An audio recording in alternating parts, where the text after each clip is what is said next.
Now, there's a lot of beefs. You got a lot of beefs. A lot of rappers are separated. You can't have 50. Ain't nowhere near Ja Rule. You know, you can't have Jay-Z near Nas. Nobody got no beef with Eminem. Ain't no rapper popping nothing about Eminem. Ain't nobody saying nothing. I'm not even gonna say nothing bad about Eminem. Cause way too much stuff rhymes with rock, right? But Eminem don't even like his own mama. So Lord knows what he'll say about your black ass, okay? And Eminem's a white rapper. So this record gonna be on every station, the country station, the talk station. The black rappers just on Hot 97. Now you gotta watch where you sit, everybody. You can't sit 50 near Ja Rule. You can't sit Jay-Z near Nas. Everybody gotta watch out for. You got the Olsen twins over there, so then you gotta put R. Kelly way up there.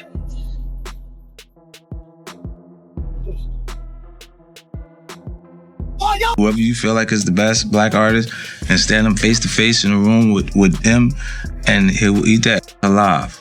He dissed the whole genre of rap. He dissed gangster rap music. I want to say to all my fans out there, I never killed nobody in none of my records. I don't use no profanity in none of my records, and still I managed to get up here. Peace. I respect him for saying his opinion, but not everybody is as happy as Will Smith. So if he sees life, about birds and bees and wants to rap about flowers, then let him rap about birds and bees and flowers. But don't diss nobody else. Eminem was the one rapper nobody wanted problems with, not even Will Smith. So when Will marched up on that Oscar stage in 2022 and smacked Chris Rock across the face, the world gasped, wow. But the real ones, they had one burning question. Would he have pulled that same move on Eminem? Because believe it or not, back in the early 2000s, it almost went down between them. And what came next? Let's just say, Will probably wishes it never happened. See, Eminem wasn't just some loudmouth white rapper. He came straight out of Detroit's grimiest streets. Cold winters, colder beefs. This man stared Suge Knight in the face, and lived to spit bars about it. That alone puts him in rare company. But it gets juicier. Before the slap, before the chaos, before anyone ever imagined Will Smith losing his cool on live TV, he was untouchable. We're talking late 90s. Bill Clinton's in office, MTV rules the airwaves, and Will Smith. He's the king of pop culture. He wasn't just the funny, lovable Fresh Prince from Bel-Air anymore. He had leveled up to full-on box office legend. With smash hits like Men in Black and Independence Day, Will was everywhere. And here's the wild part. He did it all while keeping it squeaky clean. No profanity, no scandal, no headlines. Yet he still went multi-platinum and collected Grammys like candy. His 1997 solo debut proved it. Will was winning without even cussing. Big Willie style didn't just sell, it exploded. Over 10 million copies flew off shelves around the world. Then came Millennium in '99, another chart-smashing monster that brought Will yet another Grammy by early 2000. At this point, he was living proof that rap didn't have to be gritty, violent, or raw to win big. And he knew it. So when he stepped up at the 42nd Annual Grammy Awards in February 2000 and proudly declared, "I've never used profanity in my records. Rap doesn't need to be filled with curses to succeed," the crowd clapped it up. I never killed nobody in none of my records. I don't use no profanity in none of my records, and still I managed to get up there. But not everybody was cheering. Because miles away in Detroit, a storm was bubbling, and it was getting loud. That same year, a 26-year-old Marshall Mathers, aka Eminem, had just unleashed the Slim Shady LP, and it was madness. Blood-soaked lyrics, twisted punchlines, drug-fueled chaos, and raw storytelling. It was unlike anything the mainstream had ever seen. This wasn't some soft act trying to be edgy. And this definitely wasn't Vanilla Ice. Nah, this was Slim Shady, a dark, unfiltered alter ego straight out of the gutter, raised by struggle, pain, and rage. Eminem was everything Will Smith wasn't. Wild, uncensored, unpredictable, and too real for the industry to ignore. So when he heard Will's no-cursing speech, that didn't sit right. To M, it wasn't just a random comment, it felt like a diss. A slick jab aimed at artists like him, the ones who weren't born into sitcoms or Hollywood lights, the ones who had to scream through the pain just to be heard, the ones who didn't have million-dollar safety nets or shiny blockbuster deals. So later that year, when Eminem dropped the Real Slim Shady, he came out swinging. Right in the middle of the track and over a beat that still slaps to this day, he fired shots. Will Smith don't gotta cuss in his raps to sell records. Well, I do, so F for him and fucks you too. It was wild, it was raw, it was personal. And just like that, the line lit up the whole industry. Boom! Radio stations tried to mute it. Parent groups were outraged. But the youth, they loved it. Teens across the country had every word memorized. They were shouting those lines on playgrounds, in school halls, anywhere they could. That bar from Eminem wasn't just some lyrical shot, it was war. A straight-up attack on the polished PG-13 version of rap that Will Smith stood for, and the message was loud and clear: I ain't here to play nice. But what most people didn't know, this went way deeper than just cursing in a verse. Eminem's shot at Will wasn't just about language, it was about power. It was about respect. It was about who really deserved the throne in the hip-hop game during the 2000s. While Will was flying first class to red carpets and Hollywood sets, Eminem was out here battling real demons. He was facing lawsuits, addiction, constant censorship, even death threats. This wasn't just music for him, it was survival. Will wanted to be loved. He wanted to be feared, or at the very least respected. He didn't care about golden trophies or mainstream approval. He wanted people to listen, to know he was the real deal. That line in the Real Slim Shady, it flipped the industry upside down, and suddenly people started whispering the question, was Will Smith actually scared of Eminem? Even more chilling, what would happen if they ever came face to face? To most of Hollywood, Eminem looked like a loud, reckless white boy with bleach blonde hair and a mic. Just another shock value rapper who'd vanish in a year. Will Smith? He saw the same thing, or so people thought.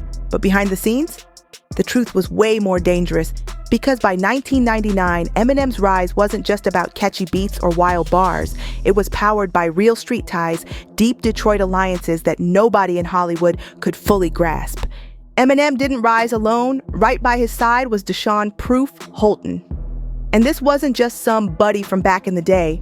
Proof was a pillar in Detroit's East Side hip-hop scene, a respected battle rap beast and the leader of D12, a crew known not just for bars, but for having real street credentials. Proof wasn't just on stage to hype M up, he was the shield, the eyes, the voice of reason. He was M's personal security in places where one wrong look or the wrong skin tone could get you hurt or worse. In a city where danger was always one wrong turn away, Proof made sure Eminem walked in and out untouched. He wasn't just protection, he was validation. But Eminem's reach wasn't locked to Detroit for long.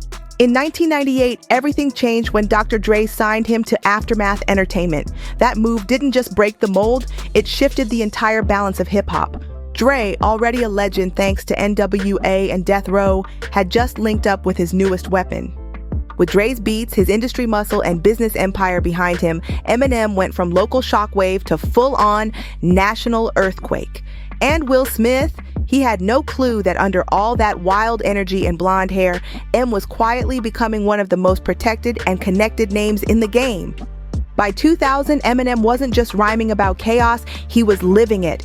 That same summer, he got arrested for pistol whipping a man outside Hot Rock Sports Bar in Warren, Michigan. That wasn't just rap drama, it was real-life heat that landed him on probation. This wasn't just about records or bars anymore. M was moving through actual beef, in the studio and on the street. Then came 2002. And the circle expanded. That's when a hungry mixtape warrior out of Queens, New York, stepped into the picture, Curtis 50 Cent Jackson. He got signed under a power deal between Eminem's Shady Records and Dr. Dre's Aftermath. And that's when the game flipped again. By the time 50 Cent stepped into the picture, he had already cheated death. 9 bullets had torn through his body. He'd been dropped by Columbia Records, blacklisted by half the industry. People said he was too reckless, too dangerous to touch. But Eminem, he didn't care. He saw the fire and brought him in anyway. I don't have the accolades to connect to the performance of my music. I don't have the trophies that match how big the actual records are. The one Grammy I have is for Crack a Bottle. I couldn't even have that without him. You know, and that's why I have so much value for him. Not just in my career, just in my life, because he's a guy that, one of my best friends, because I can trust that he's going to be honest with his constructive criticism when it's time to listen to the music before it goes out. He's the only person that did things that I wanted to do. He had the Marshall Mathers LP with 23 million records sold, with flags all around the plaque, and I was like, yo, I want that kind of. With Dr. Dre's cash and Interscope's power behind them, they built a machine, G-Unit. Add that to Shady Records and Aftermath, and suddenly, a triangle of pure dominance formed. This wasn't just music, it was a movement, a force strong enough to end careers, start wars, or defend its own without hesitation. So when Eminem barked on a track, he wasn't standing alone. Behind every word were titans, Dr. Dre, 50 Cent, Proof, D12, Jimmy Iovine, and an army of lawyers, street soldiers, and behind-the-scenes tacticians ready to move if things popped off. But M's biggest test? It didn't come on a beat, it came from the shadows, and it had a name, Suge Knight. Suge wasn't just any exec, he was the co-founder of Death Row Records, a feared figure tied to the Bloods, and known across the industry as a ruthless enforcer. In the early 2000s, his presence still haunted West Coast rap. Artists shook when his name came up, executives walked on eggshells, but M? He didn't flinch. According to Compton rapper The Game, there was a moment that said it all. Suge Knight and his crew rolled in unannounced. Lights dimmed. The air turned heavy. Most people froze. Others quietly slipped out. But not Eminem. He stood tall, staring Suge down, fists clenched, ready for whatever, and 50, still raw from the streets, backed him up with no hesitation. That face-off was bigger than music. Suge had ruled through fear for years, but here stood a white rapper from Detroit who didn't just rap about violence. He was ready to throw down if it came to it. Eminem didn't just talk tough, he had the mindset and the backup to match it. Most fans thought his security team was just your average crew of bodyguards, suits hired to keep things under control at shows. But if you knew what was really going on behind the scenes, the truth was a whole lot wilder. According to folks with ties to the streets, Eminem wasn't rolling with just any protection. He had the backing of Samoan gangs in Los Angeles. These weren't hired security guards. These were known street enforcers, hard-hitting, no-nonsense fighters who had earned their name in the trenches of South Central. Loyalty and strength ran deep in that circle. So Eminem was getting extorted by some Crips. Meaning that they're saying you can't come out here unless you pay us, or... Yeah, maybe like he was paying them money and just like him. Some even called them the Samoan Army, and they had a rep going all the way back to the 90s. There were even whispers that M was being used at times. Yeah, maybe he was paying them off, someone close said. And yeah, it kind of looked like bullying. But either way, one thing was clear. These weren't people you crossed. Meanwhile, Will Smith, he was living a whole different life. By 2001, he was deep into Hollywood, hosting award shows, schmoozing with diplomats, snapping photos with presidents. His image was squeaky clean. His brand was all about smiles and suits, not alley fights and lyrical warfare. Will wasn't built for street beefs. His power came through agents, publicists, and blockbuster budgets. So when Eminem took that shot at him on a track, Will didn't clap back. He stayed silent. And honestly, that might have been the smartest move. Because by then, going up against Eminem wasn't just battling one man, it was going up against a full machine. Dre's quiet but cutthroat strategies, Proof's street smarts, 50 Cent's rising empire. M had a whole force behind him. Will Smith might have been America's golden boy, but in the rap game, that didn't mean much. To most people watching the Grammys, Will's clean speech seemed innocent, just another polished celeb promoting positivity. But in the rap world, that one moment lit a fuse under a much bigger fire. The media praised him, parents clapped, headlines called Will Smith a role model, but behind the scenes, the pressure was rising and Eminem was not smiling. According to insiders from Interscope and Aftermath, M didn't take Will's Grammy speech as some innocent comment about clean music. Nah, he saw it as a direct shot. It wasn't just about cursing, it was about control. This was the quiet war between two completely different worlds of hip-hop. One polished and packaged for primetime TV. The other built from pain, chaos, and the streets. And in Eminem's eyes, Will Smith wasn't just speaking for himself. He was the voice of Hollywood's gatekeepers, the big executives, the award show producers, late-night hosts, label heads who never wanted someone like Eminem sitting at their table. They wanted safe, clean, family-friendly artists, not a bleach blonde wildcard rapping about trauma, drugs, and broken homes. By mid-2000, Eminem felt the heat getting worse. He was blowing up globally, but also getting boxed in. His lyrics were under a microscope. FCC regulators were dissecting his bars, parental groups were protesting, and his videos were getting chopped to pieces before airing. He couldn't even perform uncensored on some late-night shows. On top of that, Lawsuits were flying in from his mom, his ex, and even random people claiming to be offended by his music. M felt cornered, like every move was being watched. So when Will Smith got up there at the Grammys and delivered that no profanity line, M didn't see a friendly message, he saw a setup. In his mind, Will had been picked by the industry, a safe, clean-cut star, to take a polite swing at him, a smiling face used as the industry's hitman, the smiling assassin, and Eminem clapped back the only way he knew how, through music. Just 3 months later, in May 2000, he dropped The Real Slim Shady, a wild, sarcastic, no-holds-barred anthem off the Marshall Mathers LP, produced by Dr. Dre. And in the middle of the chaos, he spit that infamous line, "Will Smith don't gotta cuss in his raps to sell records. Well, I do. So F him, and fuck you too." No metaphors, no sneak disses, just raw heat. The line shook the industry. Kids were blasting it in classrooms, stores couldn't keep the album on shelves, and radios scrambled to censor it. By June 2000, The Real Slim Shady had shot up to number 1 on the UK singles chart, and just like that, Eminem had officially taken over. The Real Slim Shady wasn't just a hit, it was a takeover. It peaked at number 1, 5 on the Billboard Hot 100, and MTV had the video on heavy rotation. Everywhere you turned, Eminem was there, loud, wild, and unstoppable. And the target of his lyrical heat? There was no doubt, Will Smith. Meanwhile, Will's album, Willennium, released just 6 months earlier, in November '99, was already slipping off the charts. Even with decent numbers and the flashy single Will 2K, it couldn't come close to matching Eminem's grip on the culture. Then the whispers started. Industry insiders say that not long after M's diss dropped, there was a private meeting behind closed doors at either Sony Music or Columbia Pictures. The message? Will Smith was told to stand down. No clapbacks, no diss tracks, no media responses, just silence. And one name kept coming up in the rumors, Dr. Dre. Some claim Dre, who still kept good relationships with Hollywood execs and had even worked with Will's collaborators, personally made a call. The warning? Let it go. Some say it was delivered with respect. Others say it came with pressure. Whether that meeting ever happened or not, one thing's for sure. Will Smith never said another word about Eminem, not in a lyric, not in a casual interview, not even a passing joke. He shifted focus entirely to film. In 2001, he dropped into Ali, then came Men in Black 2 in 2002, and Bad Boys 2 in 2003. His music career faded quietly into the background. It became the side hustle.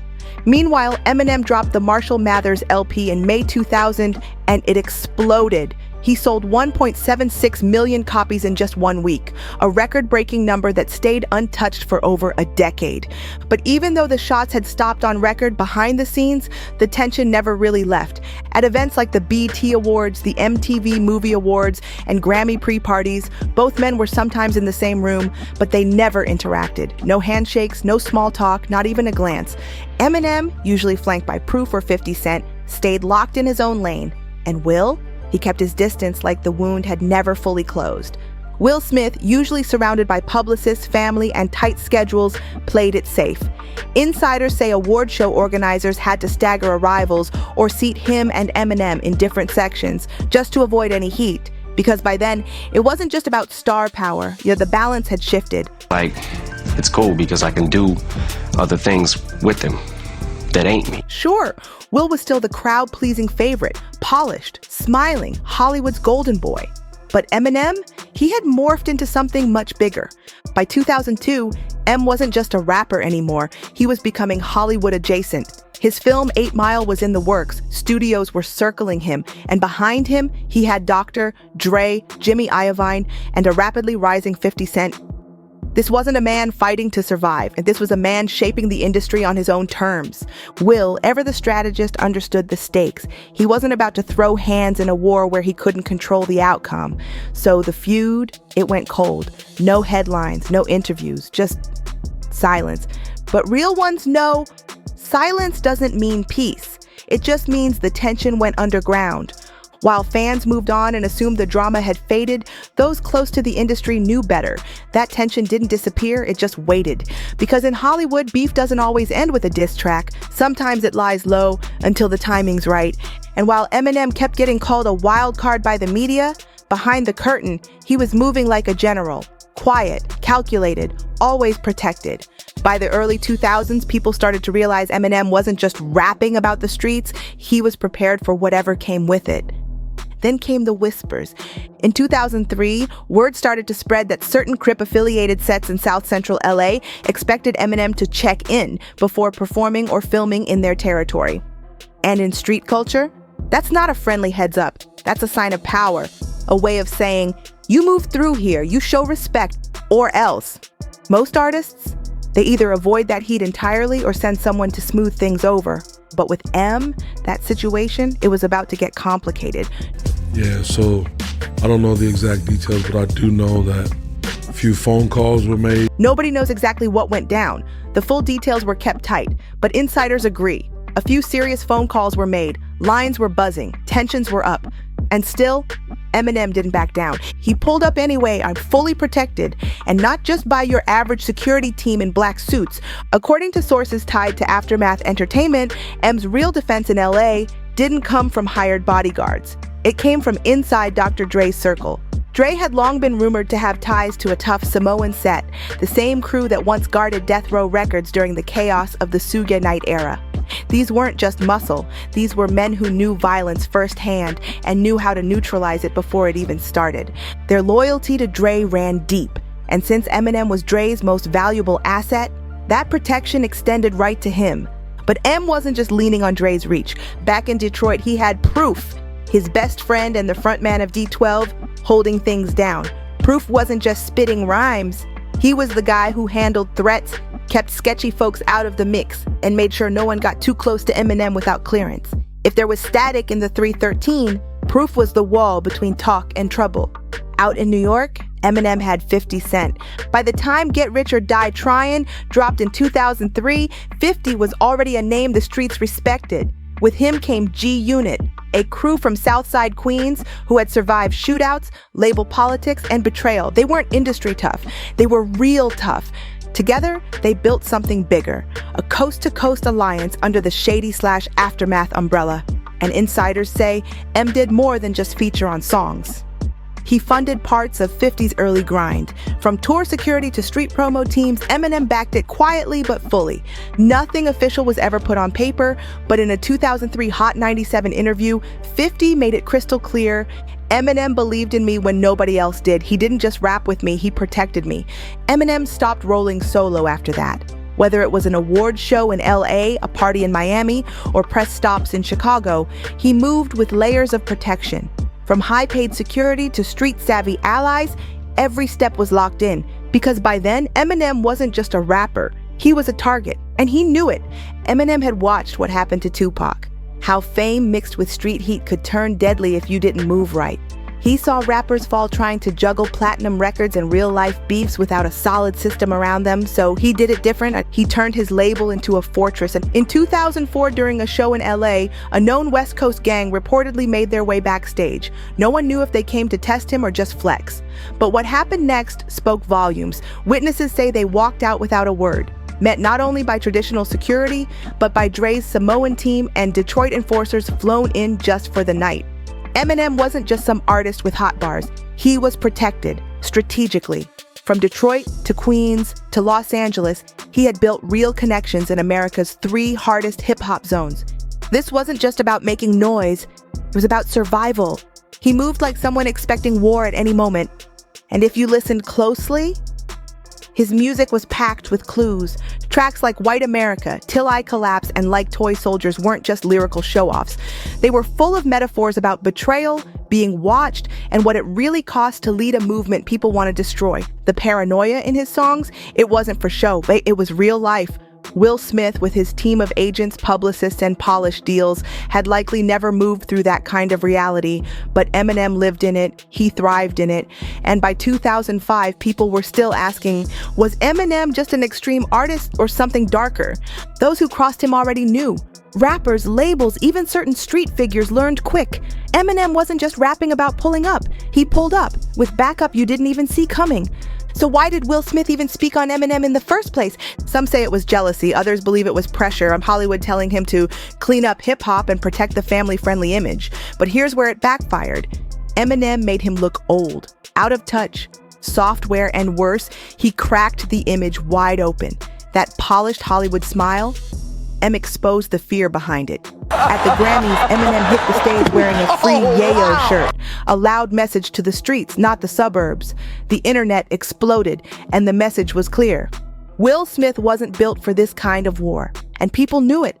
After that shocking slap on Chris Rock at the 2022 Oscars, social media erupted. Meme after meme popped up asking the same question. Would Will Smith have slapped Eminem like that? And the answer? Highly unlikely. Even though Eminem's older now, the legend of his early 2000s energy still lingers, wild, unpredictable, and flat out dangerous. There were whispers in Detroit that M once chased down a local DJ with a weapon for refusing to spin his track. No charges were filed, no proof ever surfaced, but the story stuck. Because back then, Eminem wasn't playing Slim Shady, he was Slim Shady. And after that one bar aimed at Will, the damage was done. Will's rap career never fully recovered. The albums that followed barely made a dent. The energy was gone. The edge? Missing. Meanwhile, Eminem dropped The Eminem Show, one of the biggest records of the entire decade. Platinum plaques, award nominations, chart domination. It was a massive win. Some fans believe Dr. Dre saw the Will Smith moment as a turning point and decided to push Eminem even harder. Nothing was ever confirmed, but everything from the rollout to the production level felt intentional, like M was on a mission to leave, no doubt. Insiders say Will eventually admitted to close friends that he underestimated Eminem and paid the price. And after the Oscar slap, some even claimed Will wasn't just reacting to one joke. He was unleashing 2 decades of bottled up frustration on the wrong guy. Now, years later, both men hold their titles. Eminem is a Hall of Famer and Will Smith is an Oscar winner, but only one of them still trends for reasons he'd rather forget. All because back in 1999, he said the wrong thing about the wrong rapper. Eminem? He never needed to clap back twice. That one line in the Real Slim Shady was enough to bury the beef forever. Will never responded because deep down, even he knew. You don't go head to head with someone who's got nothing to lose. Eminem wasn't just a better rapper. He was the kind of man you didn't want to test in real life. Some beefs drag on for years, others get settled in a track. But this one, it ended before it even began. Because with M, sometimes one line is all it takes to shut everything down. And that line, it didn't just hit Will Smith's career, it echoed through the culture. No back and forth, no clapbacks, just silence. A silence that still speaks volumes. For Will, that bar from the Real Slim Shady aged like a warning shot, one that might still be ringing in his ears to this day. That's the thing about Eminem. When he fires off, there's no coming back. If you're into stories like this, packed with raw celebrity tension and untold truths, don't forget to like, share, and hit that subscribe button so you never miss another drop. And make sure to click the next video on your screen. It's loaded with even more wild celebrity drama you won't believe. See you in the next one.